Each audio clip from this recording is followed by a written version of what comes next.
heart pounding, drenched in sweat, You got this! and no excuses.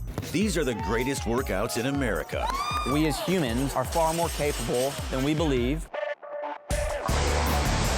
No matter the odds, Think about the end result. get out there and get going. We're gonna start with 45 minutes. This is Pumped.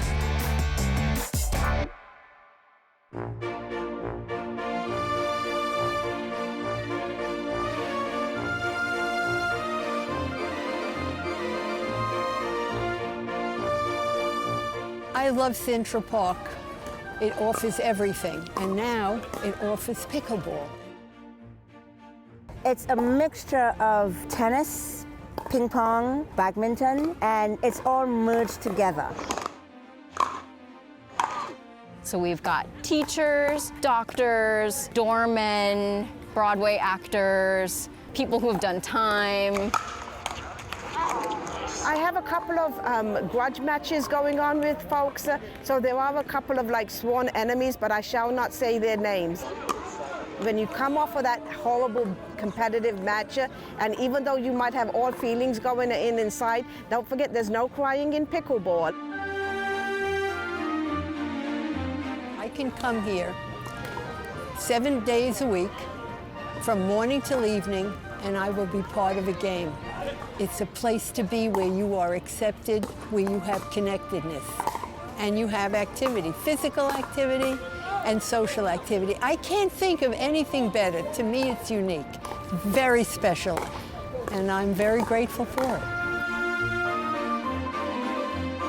At the beginning, we had to beg basically people to play with us.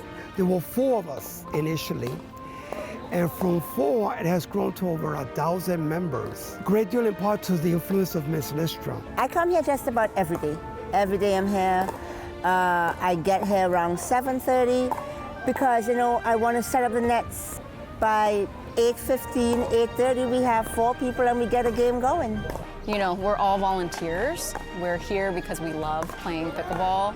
And so basically we just kind of do what we can to foster that community spirit. It's really easy, it's very accessible. All you need is a paddle. It's a little less athletic than tennis, but it can be just as hard depending upon who you play with. Anyone can be really good. That's the best part, because I've been schooled by some older people. I'm like, oh, I'm gonna take it easy on them, and then they like crushed me, so I learned not to do that.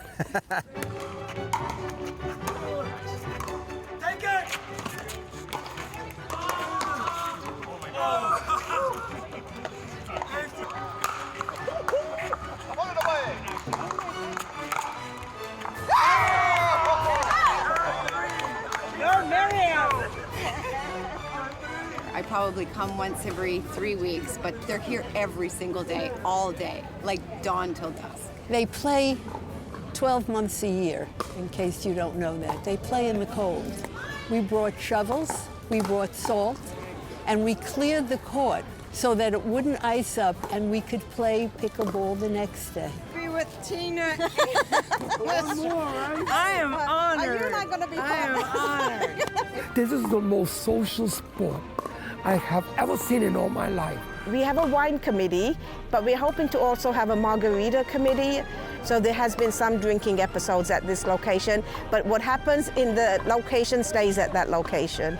I would not have met a lot of people had it not been for pickleball. So we've got as young as 8 years old until 80 plus years old. And we're all kind of playing together and meeting each other in this space where otherwise, maybe in other pockets of New York City, we wouldn't really come together in such a way. Come and play. We'll move over for you. If you haven't tried pickleball, get out and try, because it's so much fun. If you want to learn the game, this is the best community to come.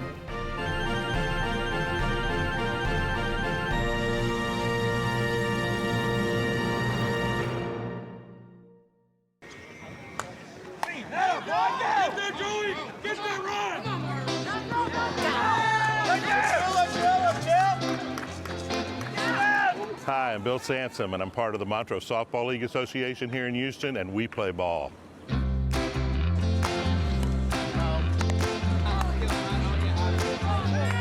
Montrose Softball League started in 1980. We started off somewhere 6 to 8 teams, and we stayed at 10 teams for probably a decade. Now we are 30 plus teams and 600 plus members, which is pretty amazing for anybody that was around in the early days to think that we would get to be this big.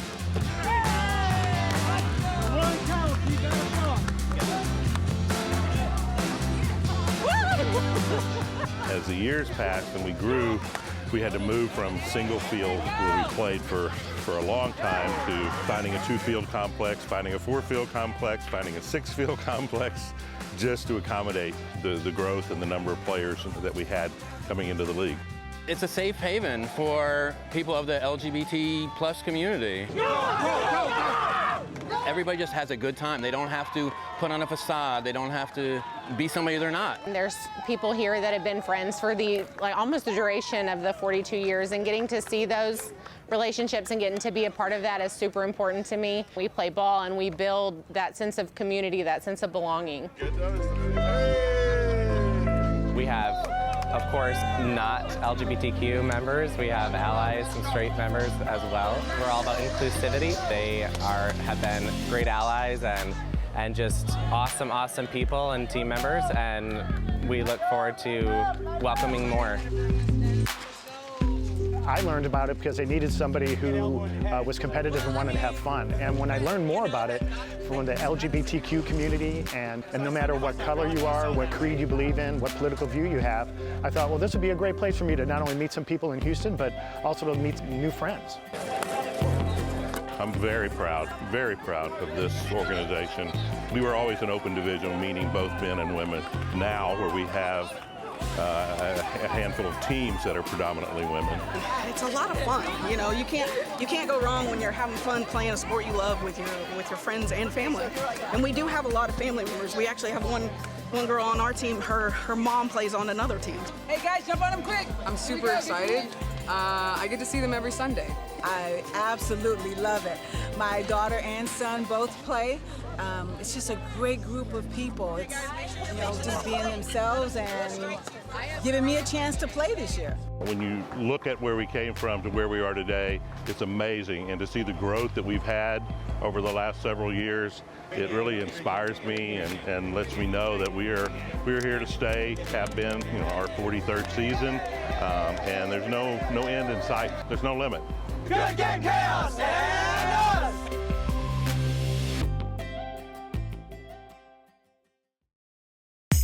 You're watching Pumped. Get to a heavy bag. Hurry up. Let's go. Are you going to beat me up like you did last week? Block. Jab. 1, 1, 2. Keep punching. Good. Intensity. Keep it up, guys. Let's go. The pace of it is fast. Push this, Ryan. Push it right. It can be up and down. It's a hit style in nature. Roll. Good. It's actually, honestly, my favorite class I teach each week. Let's go. I've got this. Oh, you definitely got this. 3. Come on, punch. Come on. We'll get right. I need you to focus on punching now. Good job. Good job. Everybody that comes into that class, the Down the Box class, they love being here. Looking like Rocky over there. We're across the country now, which is fantastic, but that class, it teaches individuals with Down syndrome and other intellectual disabilities how to box. Hands up. Good job. Get those hands up. Individuals with Down syndrome normally suffer from low muscle tone. So the strength portion of boxing will address that. My favorite part would be punching Jonathan in the ring.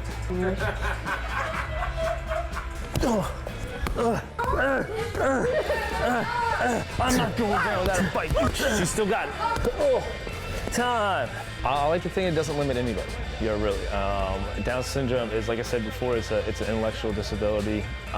It doesn't mean that I lower standards for anything at all. Very good. Like it's nothing. That's good stuff. Give me some. I love cheering everybody on because I love my friends. I love coming here. We're very focused and strong. He's a troublemaker. He likes to cheat. You know, they just want to learn, they want to work out, they want to sweat, they want to be involved, they want to have fun, and I give it to it as best as I can every single week. Train like fighters in here. Ready? 1, 2, 3, boxing! There you go. Nice job tonight, guys. Good job. Hey, good, Ryan. Way to fight, buddy.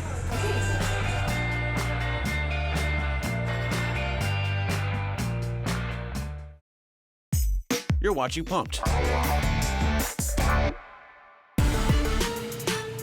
I started playing at 4. My older brother and older sister both played, and so when it was time for me to start, I just jumped right in. I think my mom would actually say I started at 3 because I would go to their games and just started really playing. I attempted a few other sports, maybe in middle school, basketball and volleyball, but they were always just extra activities. Here I am at 30, still going. I wanted to be a goalkeeper. My older brother and sister actually both were goalkeepers. So from a young age, I trained with them at goalkeeper training. So I was probably 12 training with high schoolers. There's something about the mentality of crushing other people's goal-scoring dreams and throwing your body on the ground that maybe I have a screw loose. That's what they say about us. But I loved it. There's something about the mental side of it that I really like and appreciate. I think I always just liked competing. There's something about the game that translates to life, and that's what I've gotten out of soccer is how to be dedicated, how to be a teammate, how to manage other people, how to manage a coach, and now I get to do that and help people as a coach. My parents moved down here when I was maybe 1 year old. Grew up in Sugar Land, moved out to Missouri City. I played soccer for Eclipse, which was the big club out there. I played there for probably 15, 16 years. I think there was never a day I dreaded going to practice, not once. They helped me to love it while also learning the core values of the game.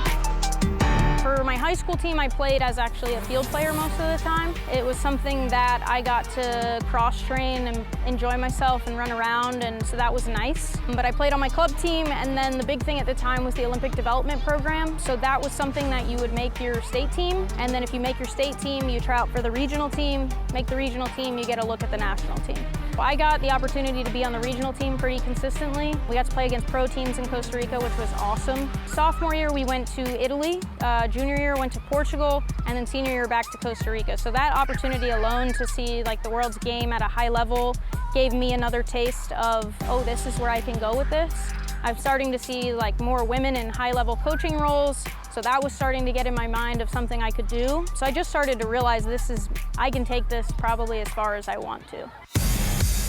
I tried out for the Dash here in Houston. I became a training goalkeeper for the team. I got to dress for a few games. So I mean, I was training and preparing with the team day in, day out. The level was high. It's the highest level I had been around. Some national team players for Canada, for the US. You're just learning what it's like to be a professional and that this can be a career. Title IX gave opportunity to girls to just be able to play, and being able to see that there's a future in it makes you want to keep playing instead of thinking this is just a hobby I do. Now it's something I can turn into a career at max, or maybe at minimum it's I get a degree and I get to learn and develop a ton every single day in college, which is a pretty cool thing too. I actually was doing a coaching course when I was in North Carolina, and my friend called me, Haley Carter. She had done some work with the Afghan women's national team and was very connected in international soccer. So she said, hey, we need a goalkeeper, and we're leaving next week. We're gonna go climb Kilimanjaro and play a game at the top. And I was like, what? I'm doing what? And next thing you know, the next week I was in Tanzania climbing Mount Kilimanjaro. Very hard to breathe up there. Thank goodness I was a goalkeeper. These are women from all across the US who are fighting for equality for women in sport specifically. In some of those countries, you can't play soccer as a woman. That really opened my eyes to, one, I'm very lucky to be here and that this is the experience I've had, but also not being content that just because it's better than other places, that it's good enough. So now here I am working at an awesome university about 30 minutes from my hometown, so pretty cool. As a goalkeeper, you get the whole view of the field, right? So you have to be a leader, you have to be able to communicate, and you have to be able to hold your teammates accountable. And so it was a big learning experience that way, but it became something that now I really appreciate and has translated to my life. I really enjoy my day-to-day life. I really like the role I have here at Rice. I think I get a big responsibility in helping the team to be successful, and I get to do it in Houston at a university that really values their women's sports. Long term, I think it looks like being a head coach. But I think for now, it is, can I get better every day and help this program get better so that when the right opportunity pops up, I get to go and do that and run from there. I come from a really, really good family. If I didn't have soccer, I don't know what my life would look like. I would not be standing right here coaching and loving the day-to-day of this job.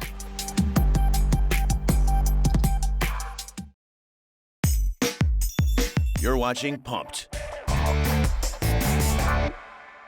With epilepsy, stress can cause a seizure. And with martial arts, I am stress-free. My name is Jessie Lenz. I am an emergency medical technician in Jefferson Center City. I started working at Jefferson in 2005. I was diagnosed with epilepsy soon after. My seizures got worse in 2011, where my amazing coworkers saved my life. All right, come on the bag. 2019, I started seizing again, to where my neurologist at Jefferson says, Jessie, the only way you will be seizure-free again is if you have surgery again. There it is! So as of today, I am 931 days seizure-free because of my surgeries and my stress reliever of martial arts. Jessie started about 6 months after I did. So we trained together, and we would have tested for our first degree together, I believe, or around the same time, but unfortunately Jessie had a setback. Ready? With her epilepsy. Yep. And most people would have just quit. Go! Jessie does not give up. Boom! And it's an honor to be able to work with someone that's just so determined and does not want to let anything stand in her way of getting what she wants. Give me high! Straight! I never thought I'd go past first degree. Straight! Hey! Right now, I'm looking forward to testing for my 3rd degree black belt to prove that I can do it with my medical history. Because, hey, if I can do it, you can do it. Nice job.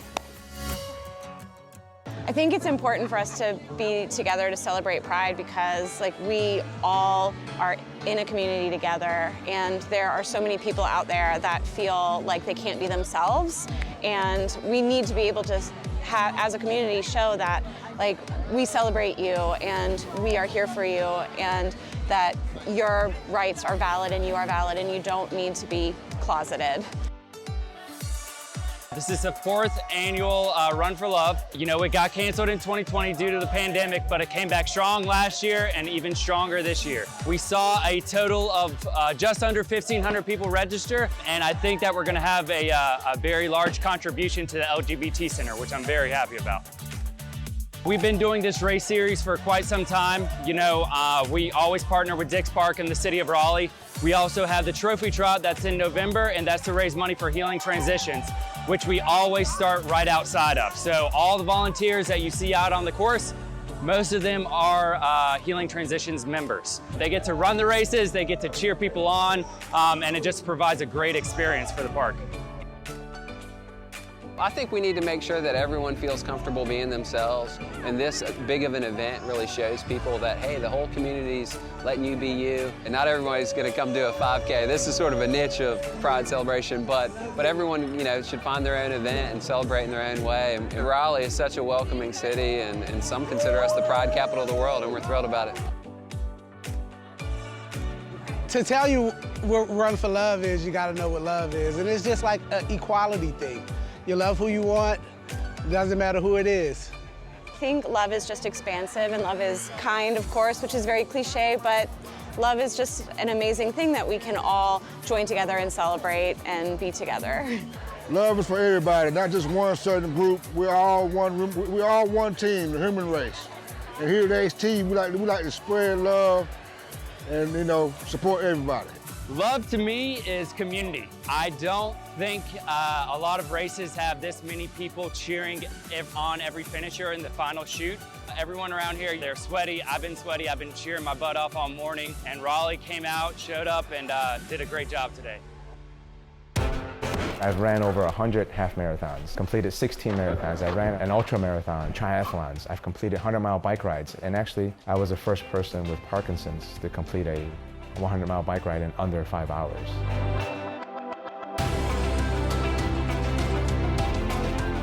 I was diagnosed with young onset Parkinson's at the age of 27. I immediately went into anger. And to be honest, that led to depression. For the next 8 years, I actually did nothing. I did absolutely the bare minimum I needed to do.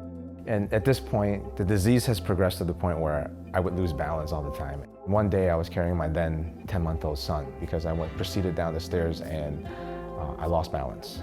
I kept him above my body, so I took the brunt of the fall, but really the hardest part for me is when I hit the bottom of the stairs, I saw my daughter and my wife staring at me because they witnessed the fall. I knew then at that time that I needed to make a change. I couldn't change the fact that I had Parkinson's, but I can certainly change the way that I lived with it. Every day I went further and further, and before you know it, I was walking around the block. Next thing you know, these blocks became miles, right? And then I started running, and I just kept pushing the limits. I didn't stop there. Fitness was making me feel better. I would notice that I would feel good for a period of time afterwards, and I decided to incorporate that into my everyday life a little bit more. I broke a Guinness World Record for the number of chest-to-ground burpees in 1 minute. Seeing that I'm able to make my body stronger and sort of turn back the clock a little bit against Parkinson's, it gave me hope. My wife and I have helped raise more than $700,000 for Parkinson's research. In my advocacy work for raising Parkinson's awareness, there's a really underserved community, and that's the minority community in the Parkinson's world.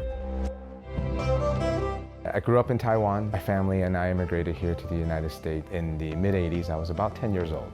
Just like everything in the 1970s, I was made in Taiwan. We came to the United States with nothing. My brothers and I didn't speak any English. When I was diagnosed with Parkinson's, the culture for Asian families is, oh my goodness, there's a disease. It's a sign of weakness. So let's not talk about the disease. Sharing my story, I noticed that it helped others. So one of the goals for me in my advocacy work is to make sure that we lessen that cultural gap.